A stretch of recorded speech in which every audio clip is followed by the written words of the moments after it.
Yes. A while ago I asked you, what do we say to the people that refute Hadith and they're only Quran? And you gave me an ayah from Surah Al-Nahl. That's all I forgot the ayah. Do you remember what ayah? Yes. Brother is asking that last time he asked me about that group who's come out. Actually, they've been around for about over 100 years, but they've come out to reject Hadith and they only accept Quranic verses. And that I gave you one ayah in the Quran, at least one to start with. And what is that ayah? So the ayah in the Quran, Habibi, I've got it over here. I'll give you the exact reference.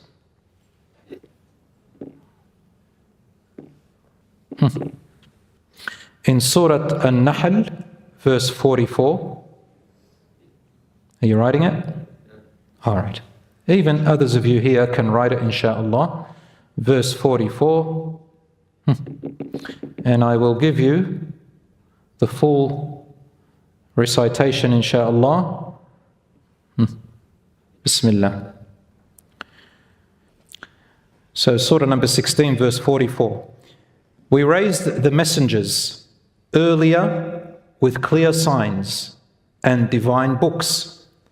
And we have now sent down this reminder, the Quran, upon you, O Messenger of Allah, O Muhammad, that you may elucidate, لِتُبَيِّنَ, to people the teaching that has been sent down for them, and that the people may themselves reflect. Elucidate is a close word to the word لِتُبَيِّن. Tibyan in the Arabic language does not only mean to pass on word for word, because those who reject hadith can respond and say, what it means here is for the messenger to just reveal the words of the Quran, to elucidate the words of the Quran. That's what they will say. But the word لِتُبَيِّن is clear-cut, that the words of the Quran you are showing them, explain it. Explain it, and how do you explain things? With words, with actions. And the only way we know the Prophet's words and actions is through what? The transmitted hadiths. Now, the hadith is another whole area to talk about. But this one ayah in the Quran, and when you collect all the other ayahs together, and you know the Arabic language well, the word لِتُبَيِّن literally means, O Messenger of God, teach them its tenets, its rules, expand on it, give them the branches of it. So to make plain and explaining the teachings of the book that was performed by prophets and by this messenger, not only by word of mouth, but also practically. For example, when Allah subhanahu wa ta'ala talks about salah, prayer, the Prophet sallallahu alaihi wasallam told us how to pray step by step. He showed us, he said, Sallu kama ra'aytumuni usalli, pray as you have seen me pray. When he talked about siyam in the Quran, and he gave you all the conditions, the Prophet, peace be upon him, further explained.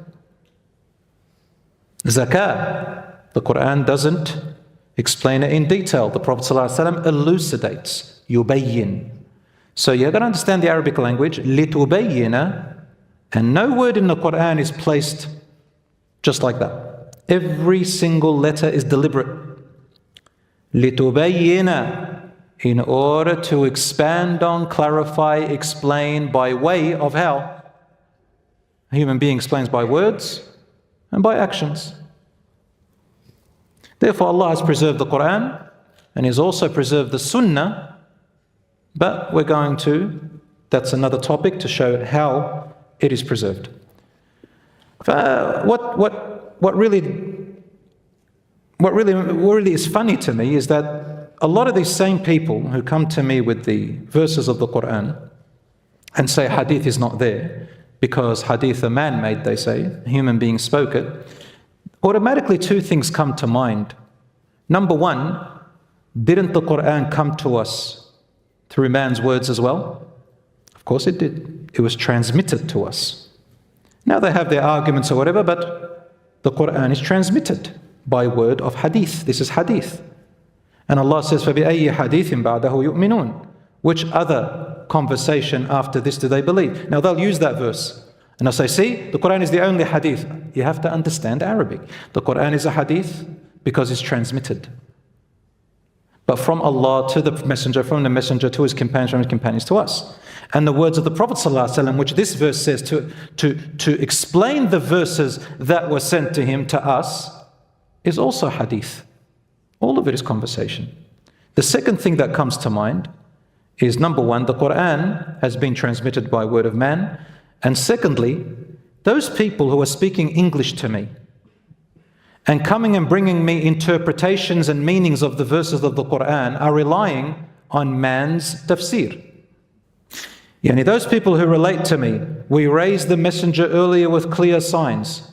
They're not reciting the Quran here. They're reciting some man's or woman's interpretation, which they tried their best in interpreting the actual words, which is bil bayyinati wa zubur. So they're transmitting man's words to me. And there are so many interpretations of the Quran, right? And each one tries their best. So anyway, that's another topic. Just you can work with this, inshallah. Don't forget it now. That was months ago, so you got to write it down. That's it. Wa iyyakum habibi. All right, I think everybody's tired, but Yahya, we have any questions from our sisters?